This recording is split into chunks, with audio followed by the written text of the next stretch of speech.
Gerry Keany, a native of County Leitrim, is well known on the Irish scene both professionally and socially. He's the owner of Cara Stationery, based in Harrow. His firm has built up a solid, loyal customer base over 2 decades, responding to changing needs in the marketplace. In addition to office essentials, their range extends beyond that to encompass furniture, equipment, promotional merchandise and more. Now, critically, they have the infrastructure to support other businesses to get back to work whilst adhering to the strict and ever-changing government guidelines in the light of the COVID-19 crisis. I'll give you all the contact details of Cara Stationery later, which are also on our website. And after my chat with Gerry Keany, who I'm pleased to welcome as a guest. Gerry, great to speak to you. Good to talk to you as well, Gerry. Good to talk to you. Gerry, many things, many will be tuning in will know for those who haven't met or traded with you. Can you share a little background information about when you grew up in Ireland, the families and the hobbies, and when you came to London? Yeah, okay. Well, as you said, I was born and bred in Leitrim, and God, it sounds a long time ago now, and had good fun.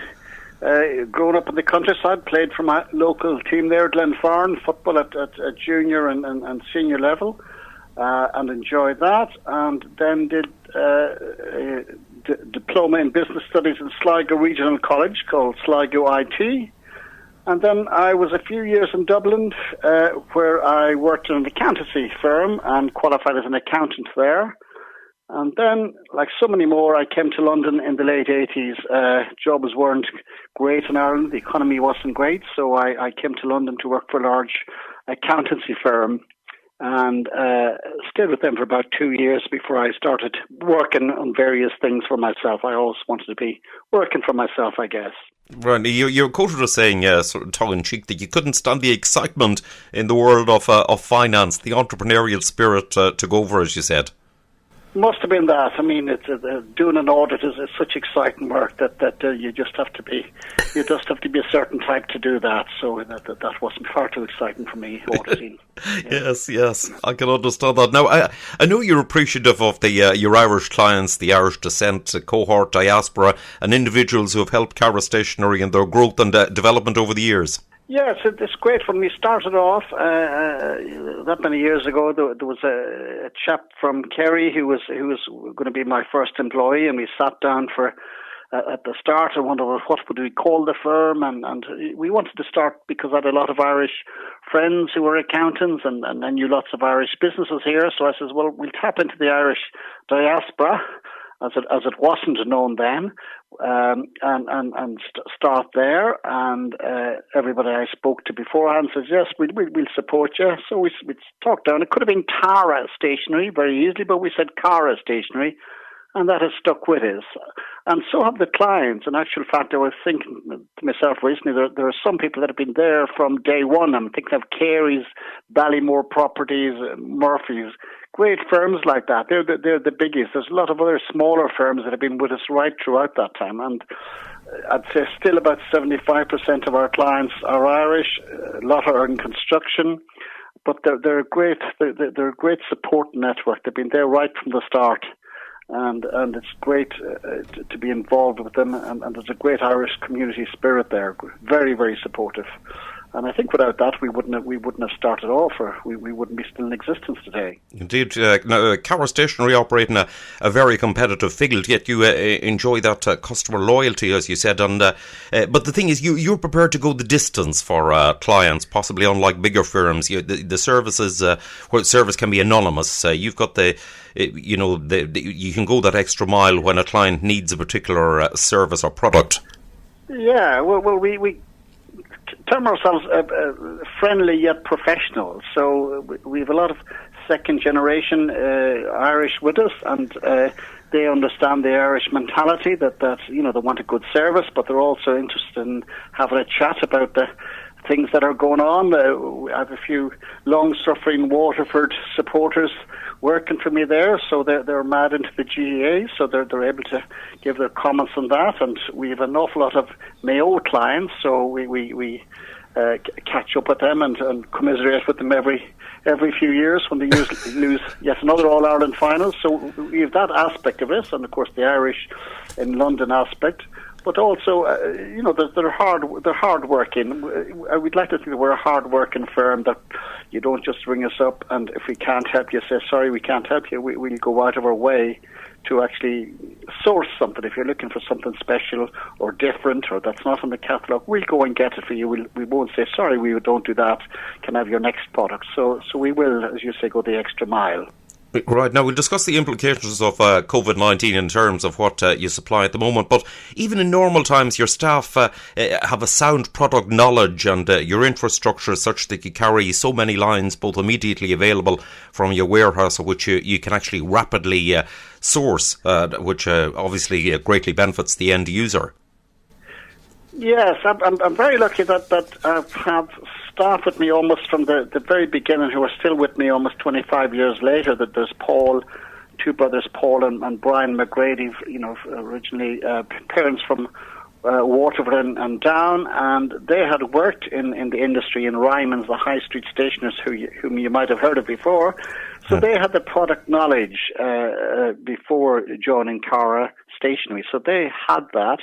And they've carried that through, and that's so important, because if you're talking about a printer or, let's say, a laminator, you need to know your stuff. You don't want to sell or supply something that's really not up to scratch, that's going to run out after 6 months or whatever. You want to know your client and then know the product that will suit that client. There's no point in sending something out to a building site that's just not up to getting a bit of knocking around like some photocopiers are or something like that. You've got to know where it's going and what stresses it's going to go under and supply accordingly. Indeed. Now, your experience and expertise in the industry, where there are rapid updates in products and technology, stands you in good stead at a time of crisis management, where the pandemic has brought radical changes in how businesses must operate. Now, you've supported clients without a break. How have you adopted your working practices as Cara Stationery to actually enable this? Well, we've worked right through the whole crisis. I think at the start we thought it would be a relatively quiet time to allow us to catch up with things we wanted to do in the office. But a lot of our clients carried on, especially in the waste management sector. There was we have a lot of clients in the rail sector and the water sector. So we, carried on supplying them because they were going to work right through. And some clients were able to work with closed sites. They had to close some of their sites, but they carried on others. So we were surprisingly business. Sales did drop down quite a bit, but we were kept busy. And then maybe midway through, lots of new products were being required, like sanitizers and areas like that. So we had to go sourcing those. So it's been quite busy the whole way through. And then when we had some staff off work, when they came back, we had to make sure that we had our 2 meter distance. We were putting shields up. We had to rearrange where people come and go in the office so that, the people weren't sitting on top of each other. And there was a lot of physically restriction like that. And of course, as we were selling these products and supplying them, we were also able to use those ourselves and ensure that, touch wood, everyone has been safe in our office and well. So it was adapting as you went along, like I think most other businesses were, but strictly sticking with the medical advice that was being given. Indeed. Now, in recent years, your business and others have weathered the storms of political instability, the aftermath of Brexit and austerity. I get a sense of determination from you that you'll do all you can to assist businesses to function. Are you getting the same vibe and feedback from others in your networks? Yeah, I think there's a great determination there because, going out in business on your own isn't an easy step. So, there's great leadership being shown by our clients and they're determined to get back, but get back safely. They don't want to just open for the sake of it. They are very concerned about their contractors, their employees and suppliers, the people that come on the premises. So they're making sure, first of all, that the place is good safe to work in. But then there's a steely determination there that they're going to come back, and whatever's thrown at them, they're going to come back and surmount this somehow or other. Sometimes it's new businesses people are getting into, or new sidelines people are getting into.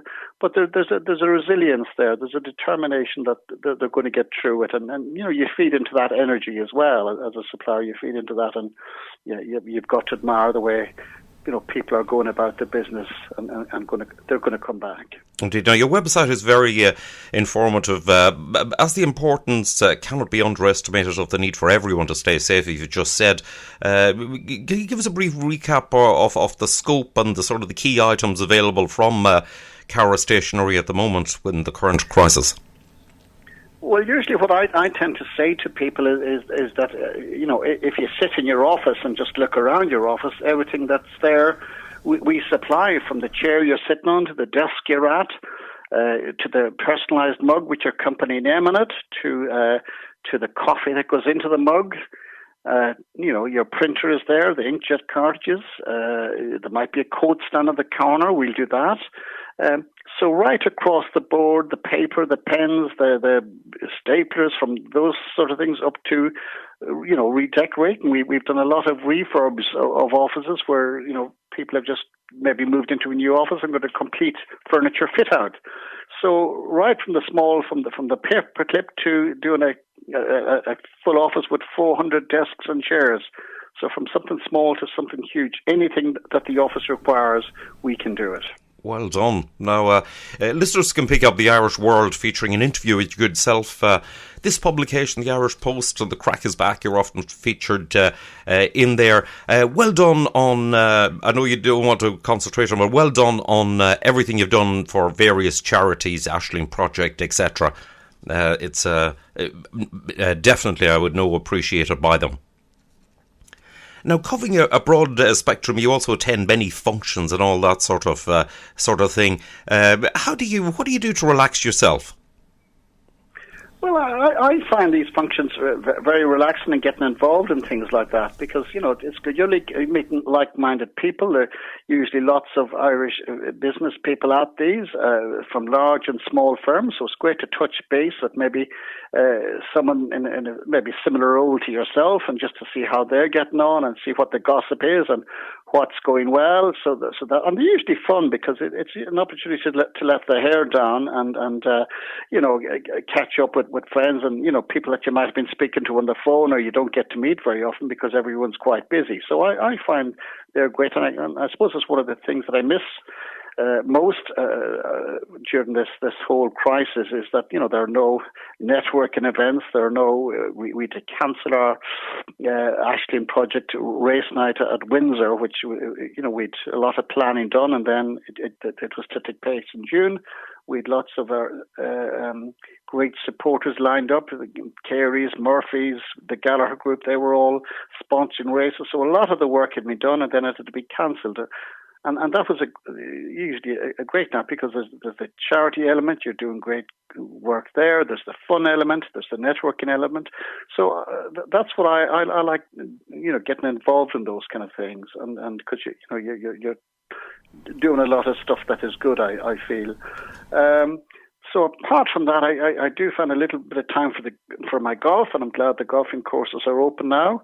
Even though my own golf shows the few months layoff, but it's great to get out, especially of an evening like this evening where the sun is shining, and it doesn't matter if you are playing bad golf. At least you're getting out and enjoying it. Indeed. And having looked at your informative website, I get the impression that no order is too large or too small. Would you encourage office managers at existing and new corporate companies, together with individuals or sole traders working from at home who might need to replenish supplies, to get in touch, no doubt? Yes, we were delighted from working from one-man bands to large organisations. I mean, we have some of the larger clients are well-known Irish firms here, we cover all areas. It's mainly construction at a top, but we've got lots of estate agents, solicitors, accountants, so it's right across the board. And as I said, from small firms to large firms, and it's great to see over the years firms that maybe started off small and now our kind of industry leaders. I remember there years back when Weddingtons were starting off and coffees were starting off, and they started off. There were small firms at the start, but there were brave leaders, John Weddington and Jim Coffey. And look at the organisations now; they're giants and leaders in the field. So it's when you say small firm, it's to do with acorns and oak trees. They can grow into mighty trees. So it's great to see that happening, and firms with the hard work being put into them, they become leaders in their field. So we'll say no to nobody. Everyone's as important in our books. Indeed. Now, this is, I think, been a masterclass in how businesses are resuming operations and the applications of health and safety measures. Now, the Cara Stationery website, it's Cara Stationery, C-A-R-A, carastationery.co.uk. It's well worth a look. It shows the vast range of PPE-related products and, of course, displays everything else needed to keep businesses productive. You can contact them on 020 8427 8424 or email sales@carastationery.co.uk. Once again, sales@carastationery.co.uk. That telephone number 020 8427 8424. You'll be assured of, as Gerry said, a professional and warm welcome. There's a link, by the way, to Cara Stationery website on our own homepage, cirishradio.org. Listen, Gerry, well done on stepping up to the plate during the challenging times that it's been. You've given us a very helpful insight into commerce at the moment and the responsible approach that you're actually taking. Thank you very much indeed for joining me. Well, thanks for having me on, and thank you for all our clients as well, because without them we wouldn't be here. So so gratitude is due to them all, and I hope they all come out safely and with full health out of all of this. And I know they're going to be great again, and we get back to where we were. We'll get there.